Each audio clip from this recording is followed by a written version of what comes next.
Hi, at The Journey we are wanting to think deeply and respond practically to the climate crisis.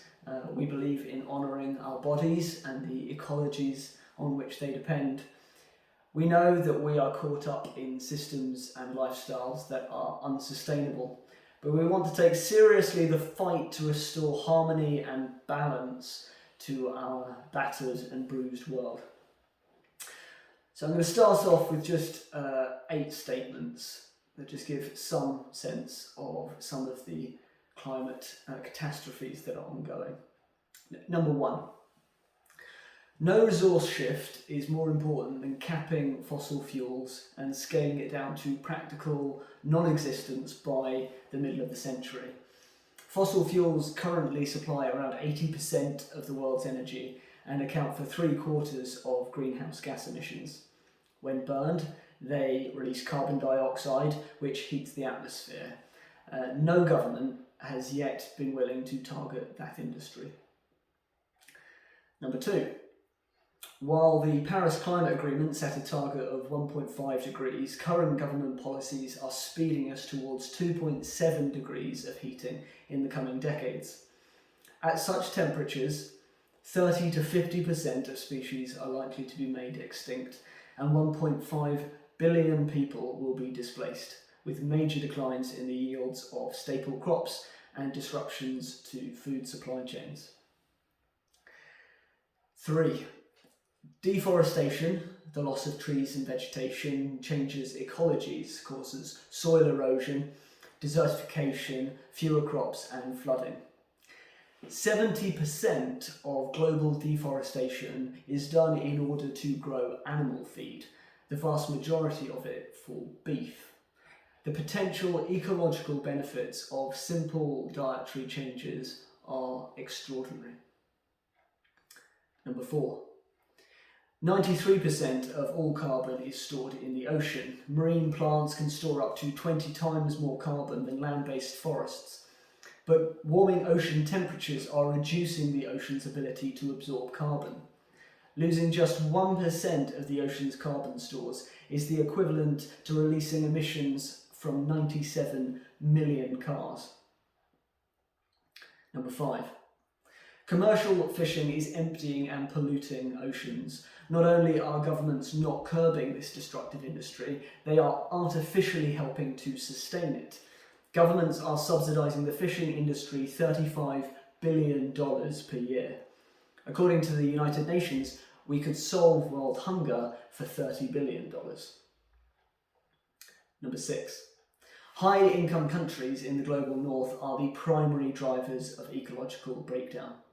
That places responsibility on us, not only as consumers but as citizens, to effect action.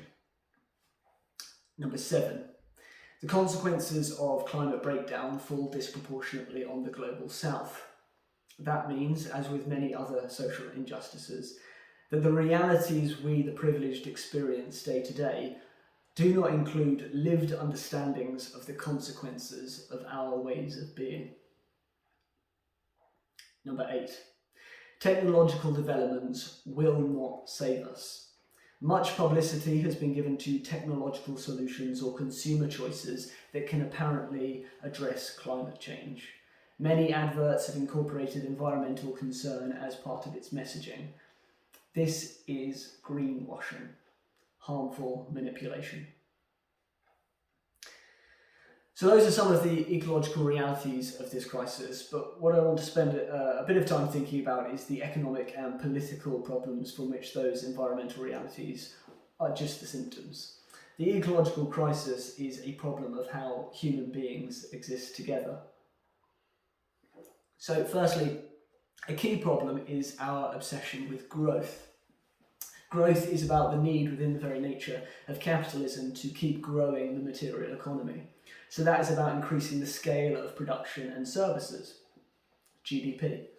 This objective is taken as a given across most governments and mainstream media outlets. And there's a major problem with that. And the problem is that there is absolutely no evidence that you can continue to grow the economy endlessly without also increasing the material throughput of the economy. That is the amount of the Earth's resources that are being used up in the process of growing the economy. So we talk a lot about wasting less in our personal habits as being important to reversing climate breakdown, but collectively we can't waste less if our main collective objective is to grow an economy that cannot be grown without increasing resource use. Yet we're still being told that we have to grow the economy, and the reason is that if you don't keep growing the economy, you don't have capitalism anymore. So the concern for some is then, well, if we don't have economic growth, won't we go into a recession or a depression? So let's think about why that doesn't have to be the case. Think about how capitalism started. In Britain, this happened through the enclosures, and like colonial projects the world over, this involved forcing people off the land, pushing them into insufficient space with insufficient resources, so that those who now own the land can tell those who have been pushed off the land that if they want somewhere to live, they can work for wages and pay rent on homes or starve to death. So creating scarcity forces work and creates growth, and a bit then trickles down to the bottom. The same setup exists today, in which over half of British land is owned by less than 1% of the population. Now everybody is working far harder than they need to be, producing loads more than they need to be. We just distribute it very, very badly. But if we distribute resources more equitably, the powerful will lose their power. And that's really what the powerful actually fear, is people who are free. So the ecological crisis is a human crisis. But for me, the primary human issue here is not even greed, although that is a problem. The primary issue for me is insecurity or vulnerability, which we address through forming master-slave relationships in personal and structural ways, rather than through equal and freely dependent relationships. I think that is what creates and sustains these systems. We could perhaps talk more about that during our series, as we also talk about race and gender and ideas of patriarchy. But for now, let's just consider the practicalities of what communities and societies based on sharing and equality would involve. Degrowth is about living in the abundance that actually exists in creation, rather than living from the colonial capitalist lie of scarcity. If growth is a substitute for equality, then equality can be a substitute for growth. We want better distribution of what we have, rather than trillions of pounds worth of resource extraction, adding no real value to human lives, but instead several more zeros in the accounts of private corporations. Degrowth means sharing and maintaining instead of consuming and hoarding. So degrowth needs community changes and policy reform. I'll look briefly at both, and we'll start with community.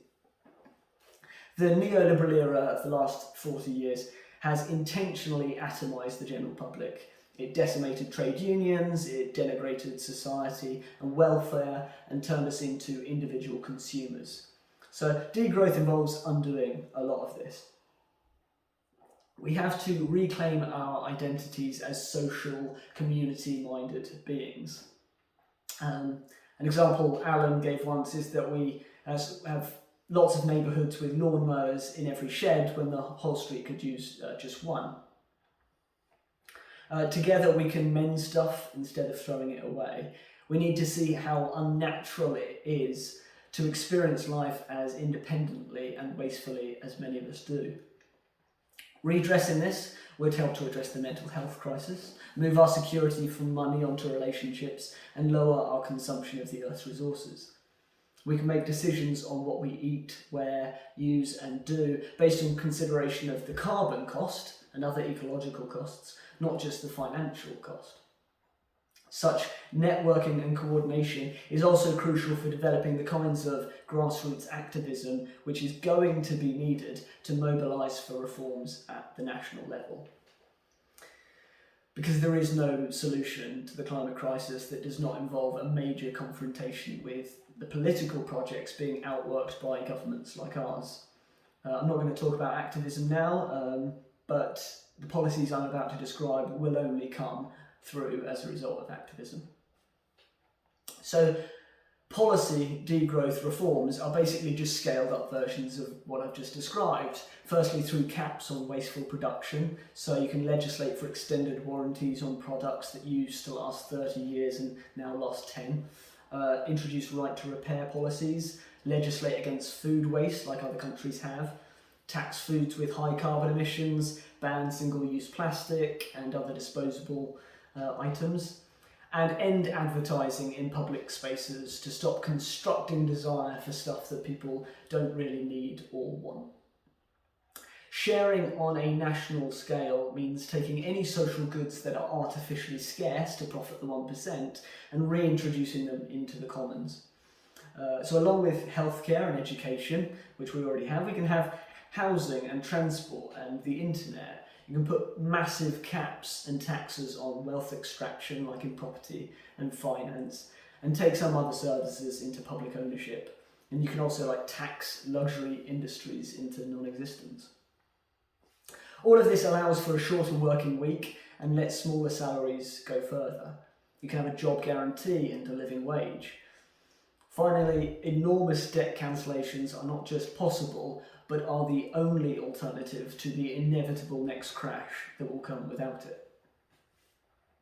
Averting the climate crisis is about embracing the abundance of the world that God has created and rejecting the false scarcity that enslaves the many to the few. So, get stuck in, get involved in our dialogue about what we as a church can be doing to reorient our lives around climate justice.